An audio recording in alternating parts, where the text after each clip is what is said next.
Today we're going to take a trip down memory lane and make an old-fashioned buttermilk chess pie. This pie is a southern classic that has always been my parents' favorite, and over the years it's become a favorite of my own.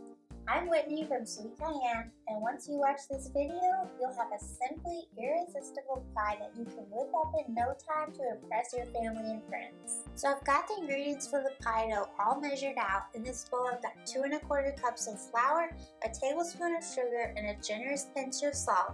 And then over here I have 2 sticks or 1 cup of butter cut into cubes.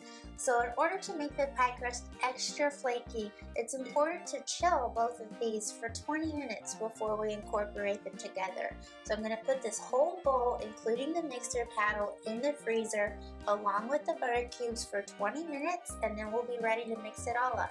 Okay, so everything is nice and chilled now, so I'm going to start adding the butter to the flour mixture a few chunks at a time, and then I'll add some ice water. It looks like a cup, but I'm going to be using about half a cup of ice water to incorporate everything.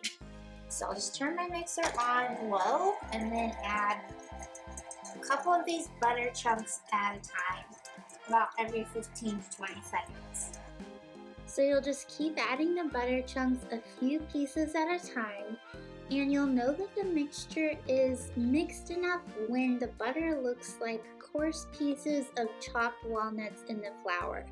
Then you'll start adding the water while the mixer is spinning on low. Add the water a little bit at a time, and all in all you'll need about 1/2 cup. You'll know that the pie dough is done when you can scoop out a little with your hands, smush it together, and then it crumbles apart in large chunks, but not big chunks.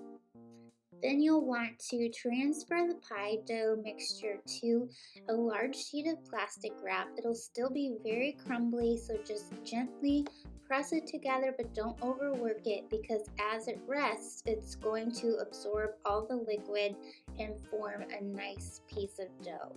So just wrap it up and put it in the refrigerator for 1 hour to overnight. Once the dough is rested, put it on a well-floured sheet of parchment paper, then use a flour rolling pin to gently roll it out. If it starts to tear along the sides, you can use your finger to gently patch it back together, and then you want to roll it out to the width of your pie pan plus about an extra inch on the edges. And it's okay if it comes apart in areas. You can see I'm just using my fingers and a little bit of flour to patch it back together. Once the pie crust is all rolled out, you can use a pastry brush to gently brush off any excess flour. And then the reason I like to use a sheet of parchment paper to roll it out on is so that I can use the parchment paper to flip the pie dough over and into the pie plate. I find that this is a really easy way to transfer your crust into the pie plate without it tearing. You just want to make sure the parchment paper is well floured, because it will stick a little bit in some areas. And then you can use your pastry brush again just to brush out any excess flour from the pie dough and along the sides.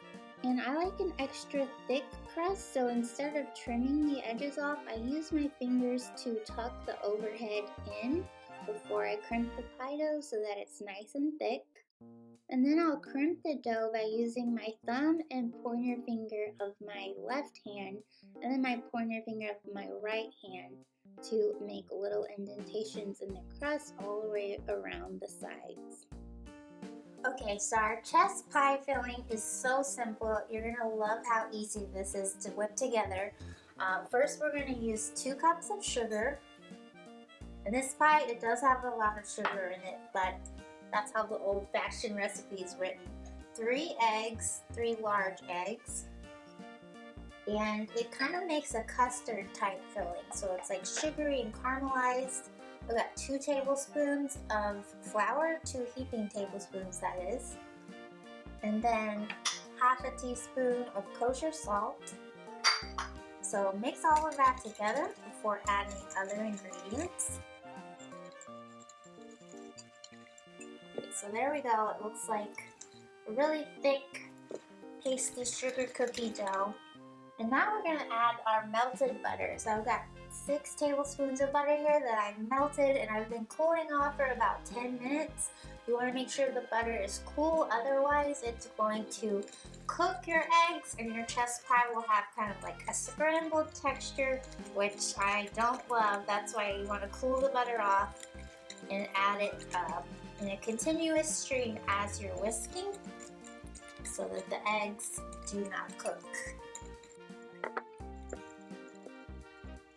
Alright, and then the very last ingredient is half a cup of buttermilk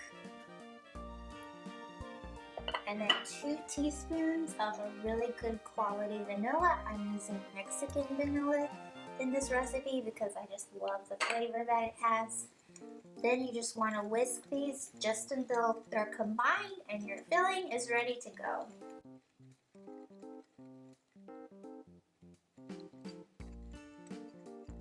Okay, we've got our chilled pie dough that's been hanging out in the freezer while we made our filling.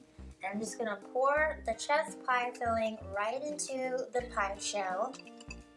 Just like so, making sure that I scrape out all of that delicious custardy filling. Don't want to waste a single drop.